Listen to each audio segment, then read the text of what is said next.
Everyone has a good story to tell, and you know it is a good story when the person leans in and says, "See, what had happened was," and then tells the story. This podcast provides those opportunities to tell those types of stories in education. The stories will be from the good, the bad, and everything in between. We wanted to do this podcast to showcase stories in education and to give flowers to educators who deserve recognition for their excellence. Our guests will feature parents, students, teachers, administrators, and just about anyone who is involved in education. These stories will inspire you, challenge you, and help you to reflect on your practice of education, whether it be from the inside of the classroom or outside. If you have a good story to tell, we'd love to hear it. Email us at contact@andredowdy.org. We'd love to have you or your story on a future episode. See What Had Happened starts now. Welcome to See What Had Happened, where we hear stories in education from the good, the bad, and everything in between. We're your co-hosts, Danielle and Andre Daughty. And check this out. You don't see my best half right here. You don't see Danielle rocking with me today. Well, some things happen, and when things happen, we adjust. And so I'll be rocking solo on this one, but we're still going to have a good time and still going to have some really good discussion. For those who are with me and you've been here since season 1, man, shout out to you. Shout out to the family. You're here rocking with us. If this is your first episode, we are really glad you are here. We can't wait to hear some of the good things and the stories that you have as well. So you notice that we are on all the podcasting networks. Spotify, we're there. Pandora, we're there. Google, Apple, all of those places, we are there. We're also, if you want to view this and watch this, we're also on YouTube. So make sure you check us out. Make sure you click subscribe and like those things as well. All right, enough of the intro stuff. We have a special guest with us today. Today's guest is a nonprofit practitioner, an entrepreneur in strategic communications and program management with more than 20 years of experience helping organizations with public affairs. This person is experienced in developing systems to maximize stakeholder engagement at all of the levels and using those skills in the community. Wendell is that dude, y'all. I met Wendell first in Chicago. We'll talk about that in a moment. There are people who work in the front of the camera and behind the scenes, and he's doing both. He's one of those people who excels at getting the job done, doing everything from the back end to help push the conversation forward and to help all people win.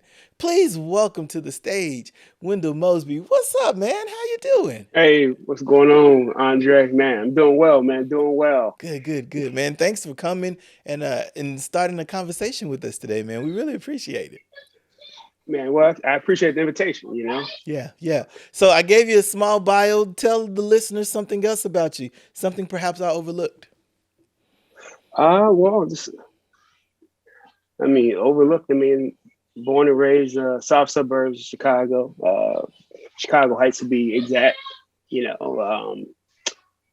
Married, have a loving wife, 15-year veteran educator. Nice. 8-year-old son, and he was recently diagnosed with type 1 diabetes. Mm-hmm. And so she took a leave of absence and decided that we were going to homeschool. And so that's what she's doing. She's homeschooling now. For many years, she had opportunity to see him off to school and be more instrumental in his learning throughout the optimal learning hours. And so she's taken that and just gone full bore into their own YouTube channel and all kinds of stuff. And as far as me, man, it's just loving life, man. Loving life. And these gray hairs, more gray hairs come, that wisdom, and now talking to young people and folks like, man, when I was your age, I'm like, oh man, I'm an OG now. Yeah. I find myself saying that, man, back in our day, and I'm like, I used to hate it when my dad and the community members used to say that. It's flipped. So I try my best not to, especially when it comes to music. And I'm like, man, this ain't rap. I'm like, oh my goodness, I'm doing the same. Telling you, man, I'm doing the same thing my dad's doing. Oh my goodness. Seriously, because I'd be mentoring these young people, and it's like, and then they'll tell me about an artist. And so for me, I love to learn. Mm-hmm. And I know to be a great teacher, you have to be a great student. Thanks. And you can learn from anyone. And so for me, when the young people say, oh, Mr. Mosby, can we play this? And I was like, how much profanity? Well, we'll find a clean version. I say, okay. I say, well, go ahead and, let's check it out. Let's check the lyrics out. And then I say, well, tee it up for me. So I said, what do you mean? And I said, well, tell me what the song is about and the artist, and, give me more, because for me, I'm not going to disrespect, what their interest is or belittle it without, finding out their point of view. Mm-hmm. And as you well know, I worked in social services and foster care, and the motto was you have to meet the client where they are. Right where they are. And so it's like, hey, if you say King Von is your idol, and the musician you look up to, and he's deceased, I want to know why you're looking up to someone who's deceased, mm-hmm. Who had a violent death. Because I work in the social emotional learning space, and so for me, I need to be able to gauge like what it is that's intrinsically driving you, right? Or not driving you. Set up the story for us, man. Is this you as student growing up? Is this you as educator teaching? Go ahead and set up your story for us real quick. Well, I'm a former elected community college trustee. Term was 6 years. I served from 2011 to 2017, and it was interesting because I love education, and it wasn't my first time running for public office. I did what a lot of us did. I was born in the 80s, well, the 70s, late 70s, but I did what they used to tell us to do.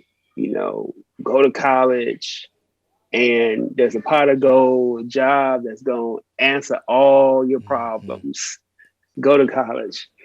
And I did that. And I don't encourage any student just to blindly just go to college. I don't.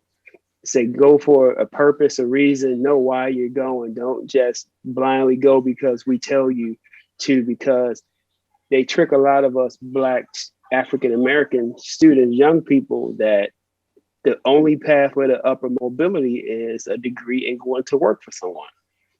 Period. Yeah. It's not being a business owner. It's not being a producer. It's being a consumer and a cog in the machine to go work for somebody else. Mm-hmm. Period. And so I was elected. I was at the bottom of the ballot. And for anybody who understands just enough about politics, that voters have a very short attention span. And typically voters only go through the first 1, 2, or 3 or 4 options. They never like the bottom. They never do the homework all the way towards the bottom. Man, they don't even look, they don't even vote. Even if they don't know anybody, they're not going any further than 1, 2, or 3. So at the last page of the ballot, the last candidate on the ballot, and I received the second highest votes that cycle at the bottom. And I remember meeting this guy once after I got elected, another young guy he was a part of the Young Dems in another township. And he was like, oh yeah, you was the guy that wasn't supposed to win.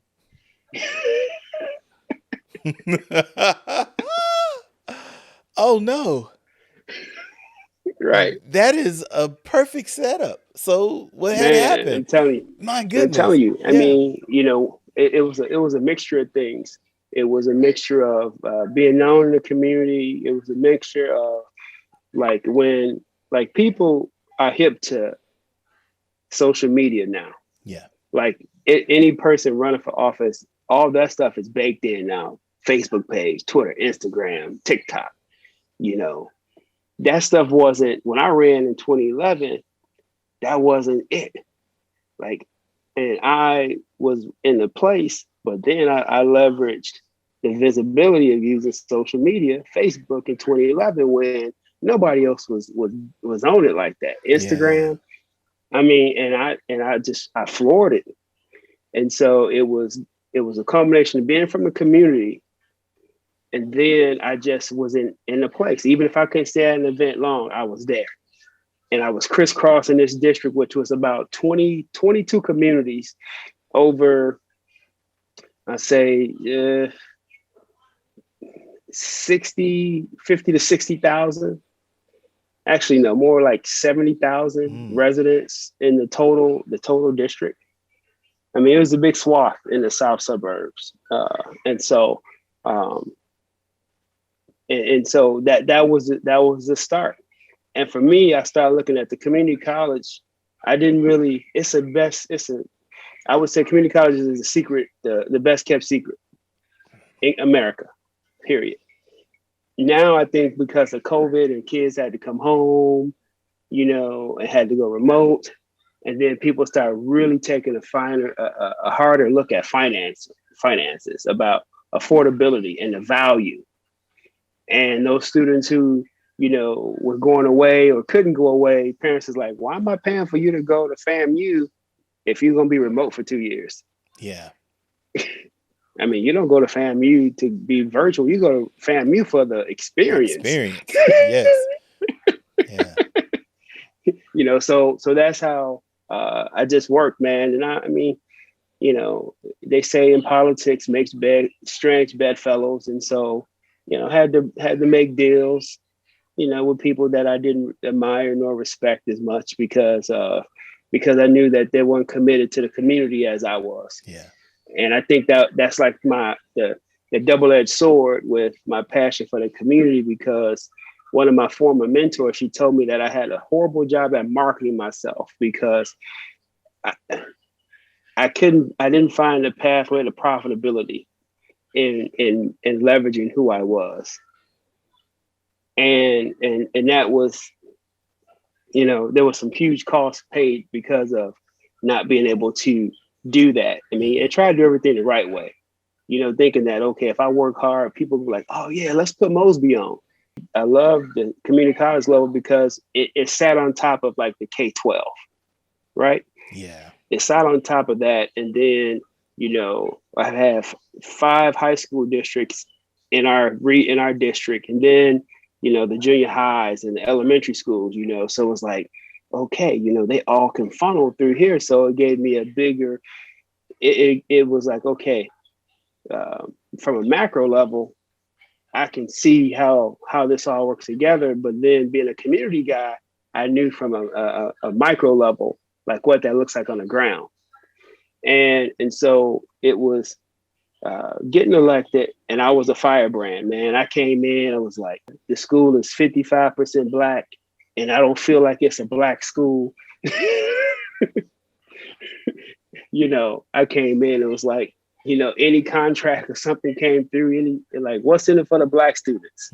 I mean, seriously, that's everything I said. And it was off-putting to people, but I didn't care because I had witnessed, the starvation and the disrespect and the lack of care for our young people as they came to that institution. Yeah.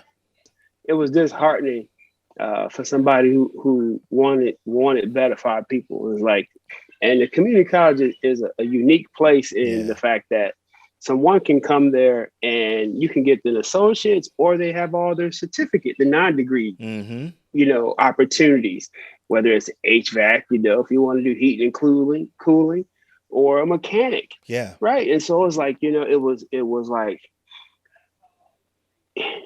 this should be the beacon in the community. And so when I saw that wasn't happening, and then I saw that the students that we were getting the products from the K-12, when I was looking at the districts that were feeding into the community college, we had one district, my alma mater, which 60+% of the students enrolling in the first semester were taking developmental ed courses. That math 99, English 99. I'm like, dude, what happened? Hello, Yeah. what? I mean, where's the disconnect? There's a fire. Yeah. There's a fire. Yeah. And these kids are coming, and they weren't even completing the DE classes in that semester. Some of them had to take like 3 semesters of DE just to get to the 100 level. Yeah. And so it's like, it was like, man, I'm at the mountaintop, man. At the mountaintop, I'm fighting everybody, and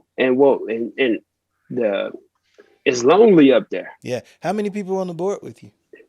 It was 6, 7. Okay. So you're odd man out. Man, it was a lonely board. I mean, I got elected with 3 people I ran with because of just, hey, you got to dance. Sometimes you got to dance the devil to get where you want to go. Yeah. So I had to broker some deals that I wasn't too happy with, but I wanted to win. I needed to get at that table. And so I was like, start asking all these questions about like, okay, what are we doing at the K-12 level as leaders? I mean, these students matriculate, but the community isn't any better off from this. These students are they going to be employable? No. They sure don't have the aptitude to be self-employed and start a small business. Yeah. And so I was challenging the institution and my colleagues to how our role, because the decisions the policies and they would tell you, say, typically the policies that you vote on today won't have, they won't really see the effects of those policies for another 5, 6, 12 years. Okay. The policies that, you implement. And so thinking very futuristic about like, how is this setting our children up for success? How is this bettering our community? What is, and I felt like the college had an obligation to the community because I would go to wealthier districts and their community colleges were really like engines, economic engines, in their districts, and ours wasn't. It wasn't an economic engine. I mean, it got to a point where like I was on the front page of the Chicago Tribune, bro, above the fold. Above the fold. Yeah. And anyone who knows media, if you make the paper, right, let alone and front page, front page above the fold. Yeah, let alone above the fold of the front page. Man. And so what happened was that I joined student government in college. I was a student senator for a few years. And I ended up running for student body president. I went to Iowa State University. Okay. And I ran for student body president. And I fell in love with parliamentary procedures. Robert's Rules of Order. Oh my God. Man, well, that's just like the most beautiful thing that I ever had experienced. Robert's Rules of Order. And so being elected, they weren't fully aware how astute I was in Robert's Rules of Order and parliamentary procedures. Oh, I love it. And so I was running laps around folks that was, 10, 15 years older than me because they didn't understand Robert's Rules. They would have an attorney there. If something went wrong, they'd ask the board attorney. No, I had the bylaws. I had it with me. I had a big binder, and I would go in and say, what policy? But then I knew Robert's Rules. So I knew I was outnumbered from a voting standpoint, but I knew that there was some other maneuvering I could do to make sure that they felt me and that the community at large knew that I was trying to work on their best half. Yeah. Because the trustee, the name trustee for community colleges came in because they said you were a steward of the public trust. And so for me, I took that oath very seriously, being a steward of the public trust. And that's an honor when they know that you are actually there for them. You're not there to get your pockets. Yeah, you're not there to get your pockets full. You're not there to get clout, to push up to a better or a bigger job. You're there for the community. Seriously, man, taxpayers, man, these homeowners, because, they pay their property taxes, and typically voters lose interest after high school. Their kids, because most of them don't attend a community college, so they don't even really check on the return on that investment at the community college. So they really just was running roughshod, whatever they wanted to do, because nobody's checking them or checking in on them. And so it happened that the board chair wanted to hire her stepfather, to an administrative role that was paying over $80,000. and she didn't say she was going to recuse herself. She said, well, the board policy states it doesn't have, when it has nepotism, it didn't state step in the board policy. Oh. He's my stepdad. Oh, so she's trying to doesn't fine line this thing. So that doesn't, it's not a qualifier here because he's not my dad, he's my stepdad. And man, so it happened to be the day the vote on him to be for him to get the job. So happened that there was only 4 people at that meeting. And I happened to be one of those 4. And so what I knew that it took quorum for any business to take place. So I decided that when it was time to vote, I stepped out of the room. Ooh, smart.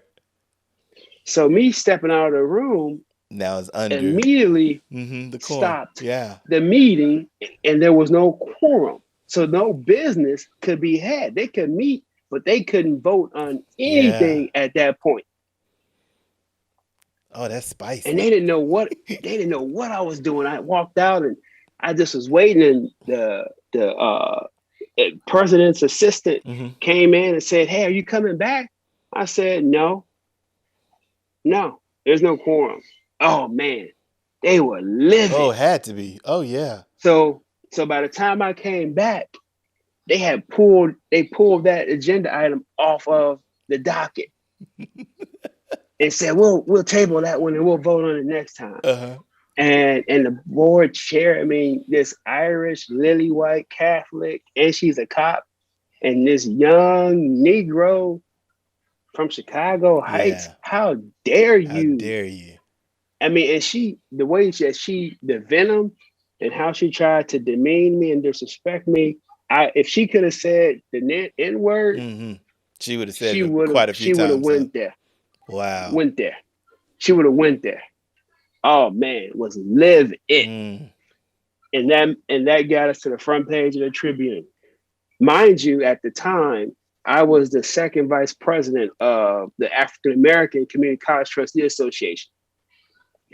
I was in line to become the president of the African American Community College Trustee Association.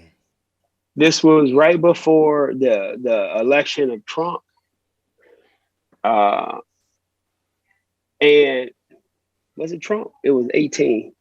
No, it was 16. Okay. It was so we're talking midterms. Yeah. Yeah. Okay. But I was gonna set up an agenda about like the next president, the presidential candidates. The whole bit, man, was like I had it lined up like how I was going to leverage being the president of the African American Trustee Association, the community colleges, and how I was going to make it a national conversation about that. Yeah. All that didn't happen because because I decided to take a stand against my board, and it wasn't politics as usual. And it started to shine too much light on the misdeeds happening at this college. Yeah. And that's the sad thing. There's a lot of institutions, companies, organizations, and even schools very similar to this, where one person sees something and they're like, this doesn't look right, this doesn't sound right. Let's sound the alarm. And by sounding that alarm brings more attention to some of the things that they've been doing wrong, where now they ostracize the person who sounded the alarm. Whatever ended up happening? What happened at the end of that? And this happens a lot. You have like African Americans folks that want to do good and be in public service, but this is the part they don't like. Because as lonely as I said, because folks don't want to stand close to you because, you become the Malcolm or the Martin or the Marcus Garvey, The martyr, you're the martyr. And you're the one that like, hey, man, you speaking the truth, but you heard my opportunities if I join with you. They got my kid a job. Yeah. and it was, and so as I said at the onset of this podcast, that there was some financial cost, man, that like I was a rising star. I mean, I should be in the halls of Congress right now, man. But because taking a bold stand and saying, at the end of the day, I'm an educated African American, I'm a Black man that you will respect, and I'm going to always do right by the people. Right. And it's a saving grace also, because I tell you this, Andre, anybody who stays in politics too long, they have to sell part of themselves in order to be successful. I've read that in And three there's not different books. and they can tell you, you can talk about the art of compromise, but I can tell you, from Obama on down, man, they have sold themselves a part of their soul, because they have to look the other way when they slash and burn it, because there's an agenda item or something you want to do that you need, and there's a cost at that, man. Yeah. And the human toll on that, nobody talks about, because they only talk about numbers, 1,000 Americans, 1,000,000 Americans. They don't put faces with that human cost. Now you got me curious. Did the stepdad ever get the job? He did. He did get the job. Man. He got the job. The board chair, she didn't even recuse herself from the vote. He got the job, and they went about business as usual. Yeah. And even it was just one of those things, man. And I don't regret none of the decisions I made. The only poor decisions I made was to be too personal with too many people there. And that's what happened. I mean, I let my guard down. Yeah. And that became ammunition. I could see that. I could definitely see that. Yeah. And so when man, public service is hard. And then when you're trying to fight for, you talk about education, I mean, and trying to make sure our people are liberated from saying, if you get this degree, yes, it should be able to be a tool used for upper mobility. Yeah. It should be. And the people that are entrusted to make sure that happens should make sure there's a level of transparency and accountability to that degree. But it still hurts, man. That does. Absolutely. I mean, and I haven't been back to the campus since my term was up. And I've driven by there hundreds of times. There's a lot of good that could have happened. And they did do some good. Like for example, we would have to, one time we had to get we had to get new HVC, some air conditioners, HVACs, some big units. I say these are real life situations where, at least they can, these students can get some firsthand experience at the college. And so it was things like that the college started to change the culture about, we got the lighting. They changed the lighting to be more energy efficient, and so they start bringing in some of the electrical students, so then they could see that. And they just began to, when whatever the vice president, whatever department, they would start to like preempt me and say, Trustee Mosby, yes, we're going to get some students to see this, blah, blah, blah, and so they started to think differently in certain areas where they started to put the student first. So they evolved. That's good. Some of the best educators in the world are people you've never heard of. They may not be on TV or get the National Teacher of the Year awards, but we want to give those teachers their flowers today. We know the sacrifice and the heavy lifting these educators go through daily. With that said, we present Sprout Outs. All right, Wendell, which educator would you like to sprout out this episode? Okay, there's a couple. Okay.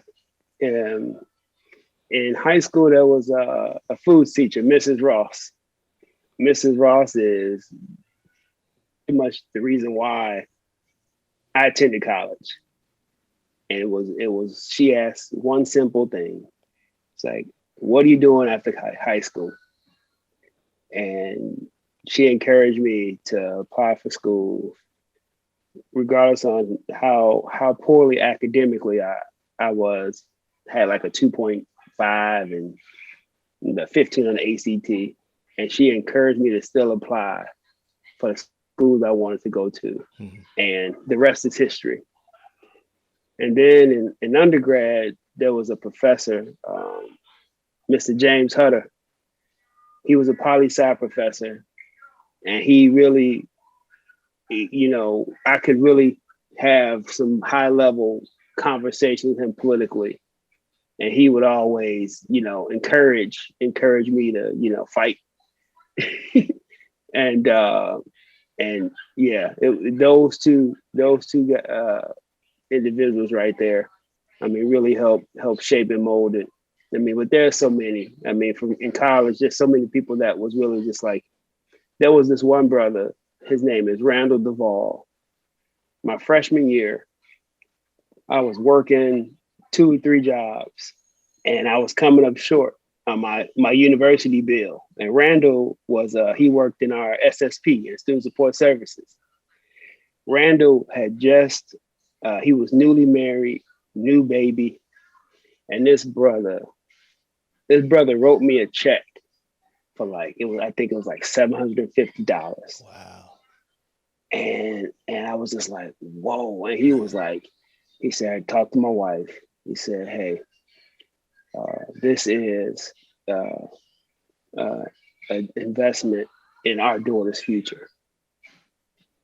Wow. That was my freshman year, first semester, freshman year. I mean, and I didn't look back. Mm-hmm. All I ever needed was one shot, man. That's it. And every shot I got, I took full advantage of every shot. And I mean, and those are just a few of the people along the way, man, that just really influenced. I mean, me, obviously my mother, I mean, was instrumental in all of it. Right. But these folks, they really, when my mom wasn't there, those are the folks that really, gave me that shot in the arm to just like, hey, nothing beats a failure but a try. And so I always say I may have not succeeded, but I tried. Mm-hmm. Spread out to them. We believe when one wins, we all win. Wendell, how can we help you win? How can we follow you on social? Okay, well, you can follow me on Facebook and Twitter at Wendell Mosby. On Instagram, it's just Mr. Wendell. But I'm more active on I think Twitter. Twitter is probably my most active. Facebook, obviously, but Twitter, I'm starting to really understand that space. And one of my students told me the other day. He said, "Mr. Mosby, you famous." I said, "What do you mean?" He said, "You're on Google." I said, "What?" And so he said he typed my name into the search engine, and he's like, "Look, you on Google." I'm like, "Oh, that's what you mean, famous." So I'm just a click away. You put Wendell Mosby in that search bar, and you're bound to find me. Well, we've reached the end of another episode of See What Had Happened. Make sure you connect with us on YouTube. And once again, all of those podcasting spots, we're there for you where any of the podcasts are located. Once again, thank you, Wendell, for hanging out with us. Our next episode, the Queen should be back. We'll go from there. Don't forget to join us on the next episode of See What Had Happened. See you later. This podcast is a proud member of the Teach Better Podcast Network. Better today, better tomorrow, and the podcast to get you there. You can find out more at teachbetter.com/podcast.